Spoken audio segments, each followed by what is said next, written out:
大家好，我係貓哥啦。今個禮拜頭咧，不如就等大家精神下啦。開部特別啲嘅車啦。咁其實就係來自於 PortRace 嘅。咁啱啱大家話喂，啱啱先開完部黑電動，仲有冇啲咩特別嘢咩？有呢部咧就係當時嘅全球限量300架嘅 400R 啦。咁大家一齊嚟睇呢部車啦。又會講喂，個價值超貴喎，係冇錯。咁但係都係嗰一句啦。買翻嚟就係同大家去做開箱，枉我排咗5個鐘啊，真係排到腳都斷啊！咁但係為咗大家可以睇到，咁我就買咗翻嚟同大家去做開箱啦。咁記得喺影片開始之前呢 CLS 啊 ，and the English subtitle has now available. Please enable the English subtitle feature. Let's go。好啦，咁呢部車呢，大家就見到啦，真係得300架嘅啫，真係好有機會買到呢部車啦！咁呢部車亦都係可以話係我整個收藏車系列入面呢第2架嘅生鐵車嘅版本啦。咁其實呢一架車呢，其實大家一定會話，喂，其實佢都係普通嘅，即係一般 chase car 啦。咁但係都係講一句啦，chase car 呢個文化呢係喺鬼佬嗰邊嚟㗎啦。而家就吹到嚟亞洲啦，甚至香港咧，大家都陸陸續續去收藏呢一類型嘅車啦。咁當然啦，價值方面一定係產量少，令到整體嘅售價更加之貴啦。咁呢一架車其實咧，我已經講過，今次應該係第3次啦。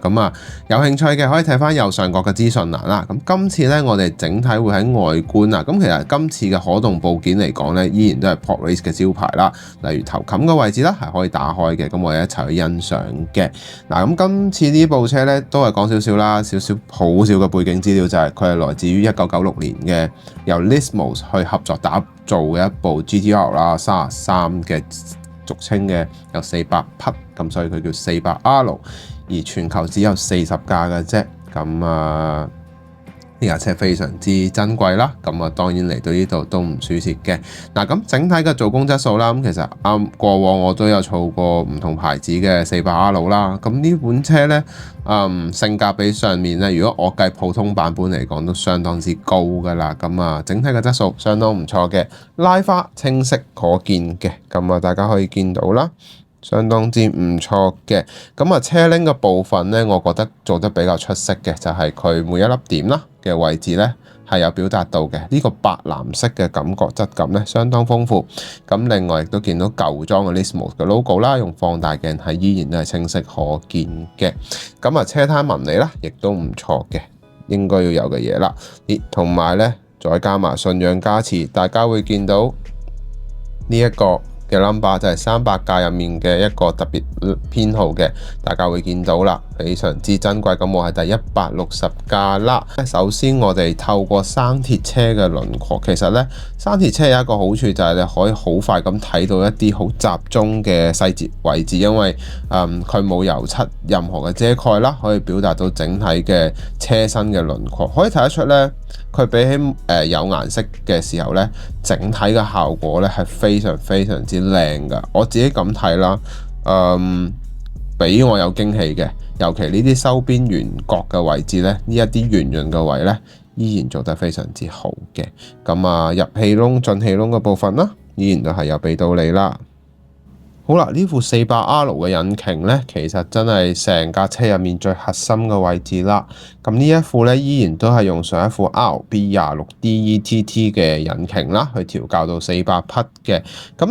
PortRace 咧喺整體嘅 CP 值方面呢，可以話係爆標嘅。點解呢？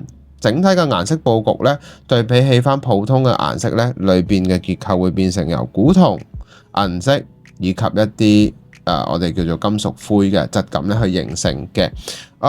值得留意嘅當然就係一啲電池位啦、水箱位啦，非常之清楚嘅。而且引擎嘅紋理咧唔係話好普通嘅質感嚟嘅，佢係富有層次感啦。機器嘅硬朗感覺係非常之明顯嘅，頂嗰條巴咧亦都見得清晰可見啦。最緊要係咩啊？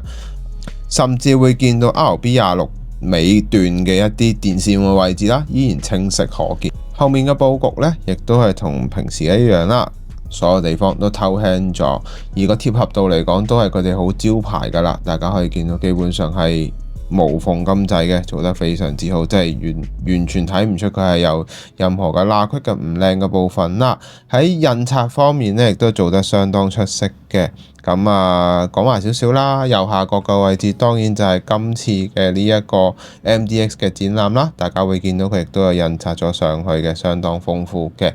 咁啊，尾燈嘅部分咧，我今次覺得佢今次做得幾好嘅，點解咧？有個深度，而呢個深度咧，亦都恰當好處，唔會話過分有種凹陷嘅感覺啦。咁呢個亦都係我想要嘅嘢啦。咁啊，整體嚟講咧，質感相當豐富嘅一款車啦。咁啊，大家會問我，喂，追定唔追？我都係講嗰句啦，咁嘅價錢 CP 值爆標嘅嘢，梗係追啦。咁追係追邊款呢？追翻我建議啦，你可以追佢應該有出咗其他顏色嘅，就咁可以追下銀色啊或者藍色嘅地方啦，都唔錯嘅。好啦，咁大家咧已經睇晒成部車啦。嗱，今個禮拜咧依然都會有3片嘅，咁啊追翻上個進度，等大家可以睇多啲唔同嘅款式嘅車啦。咁啊下一期係咩呢？冇錯啦，又係另一款車嚟嘅，都係 MDX 入面嘅限定車款啦。咁啊都會做開箱嘅，咁大家去估下啦。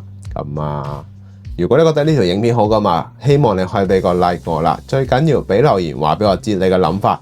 記住，我哋依然都仲有嗰個小遊戲嘅。咁啊，而家我計到好似有1至2份嘅禮物可以送俾大家啦。